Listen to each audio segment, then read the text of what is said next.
Okay, Lisa. Punta na tayo sa susunod. Oo nga, halika na. O baka sasakay tayo dito. Sakay kami ulit, tay. Sige. Doon tayo sa Malyari family. Oo, yung mga dun sa payat. pamilyang Malyari. So, matingkad ang init ng araw ngayon. Mainit, pero hindi bale, okay lang. Madalaw natin dito. Ay, ito na yata. Dito na, halika Lisa. na. Ito na nga. Salamat, Manong, ha? Ito na siguro. Hi. Hi. Kumusta po? Dito bang pamilya Malyari? Opo, dito po, Japan. Ah, salamat. Doc Willie po, pati Doc Lisa. Kayo po ang Malyari family? Ah, kayo pala yung pinapadalaw Dito sa pala. amin. Oo nga, natanong namin doon Kumusta sa po kayo? kapatid nyo. Ha? May sakit po. May sakit lahat. Oo, check upin natin kayo. Masyado po masikip dito eh. Dito na lang po tayo sa labas. Oo, Ha? medyo kulang sa ilaw. Oo, Doon kulang tayo sa sa ilaw. maliwanag. Halika dito. Labas tayo. Halika na, halika na. O, tamang-tama. Nandito pala. Diyan ka na, Lisa. O, halika. Ay, nanay, dito po tayo. Nay, dinig kayo sa gitna. Natay, dito po kayo. Opo, opo, opo. Wow! Yuhu! Kasya tayong lahat.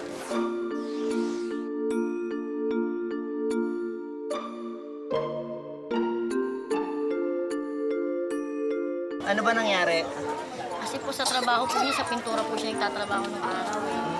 Hanggang sa natanggal lang po siya sa trabaho dahil nagkasakit po siya. Hindi naman po sinagot ng may katrabaho niya yung mga gamot niya. Oo. Pero ngayon, ginagamot siya para sa tuberculosis Oo, sa center.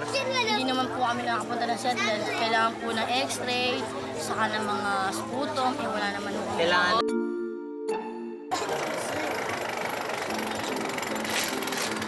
No blood. Mababa ang blood pressure. Napansin ko Pwede ba yung itaas mga natin? anak ninyo, mapapayat din, ano. Mukhang ilang beses ba tayo kumakain sa maghapon? Minsan mo, dalawa, minsan isa lang mo. Kung sino pong kapitbahay mo, buti nung po nagbibigay ng kanin lang, nakakain po yung mga anak ko. Kaning lamig lang. Wala nang ulam-ulam yan, ano. Kahit po, yun na lang. May mabait pa naman po kami kapitbahay, kaya kahit paano po lang bibigay. Kaya lang po, minsan po talagang wala na po.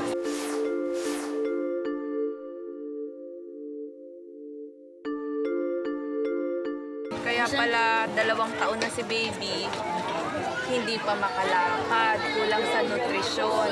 Gustuhin man natin magluto, wala rin mailuto. Saka yung anak ko po, tumigil na po sa pag-aaral para lang mamlastic po, para makatulong po sa akin. Kasi po ako, Ito kahit siya. na mamlastic lang po. Ano ibig sabihin ng namamlastic? Nunod po ng bote ng plastic, ng lata, para may benta po. Sa murang edad niya, alam na niya gawin yon. So, marunong po siya. Ganito na lang, tulungan natin sila sa health center. Bibigyan namin kayo ng pera para pang check-up, pang x-ray, pang sputum, tatay ha, para sa inyo lahat. Bigyan ko na sa inyo. Medyo malaki-laki po to ha. Gamitin nyo na lang ha, pang x-ray, pang sputum, para matulungan lahat. Tapos bibigyan namin kayo ng... Kanilang mag-asawa. Ito po, vitamin sa inyo. Maganda to. Pampalakas. Maraming salamat po. Konti man ang kinakain, kahit papano magkaroon ng konting nutrisyon.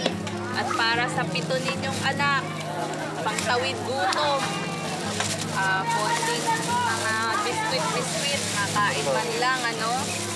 Okay lang yan, isa. Tapos itong mga vitamins para kay baby, ha?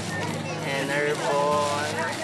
At yung mga marami pang vitamins sa ubo, sa sipon, pati sa lagnat. Okay? Huwag kayong mag-alala. Pipilitin namin bumalik, ha? Babalik tayo, tutulungan namin kayo. At pag napagaling siya ng 6 na buwan na inuman ng gamot, baka makapagtrabaho pa. Oo. Ang masabi ko lang po, Sige po. alagaan po ang kalusugan sa huwag na po magparami ng anak dahil sa hirap po ng buhay. Buti po may mga katulad niyo pang tumutulong sa mga katulad namin tapos maraming salamat po. Sige po. Bye-bye! Eh, hirap talaga sa buhay mga yan. Talagang kasi wala naman sila pinagkukunan talaga ng pambili ng gamot ng asawa niya. Kung umaasa lang sila sa bigay ng kapatid, eh kung di magbigay, kaya ayun, wala talagang pambili ng gamot. Kaya lumala talaga yung sakit niyan. minsan halos ako na magdala sa kanila sa ospital, talagang pag ano. Tapos yung mga bata, ako na rin ang tumitingin pag wala sila. Dahil kadalasan talaga na ano sa ospital yung lalaki, talagang pag may sakit. Nagpapasalamat ako dahil kahit paano na anuhan yung nabila sila ng gamot, saka pati kakainin ng mga bata, makakalaos din sila kahit paano.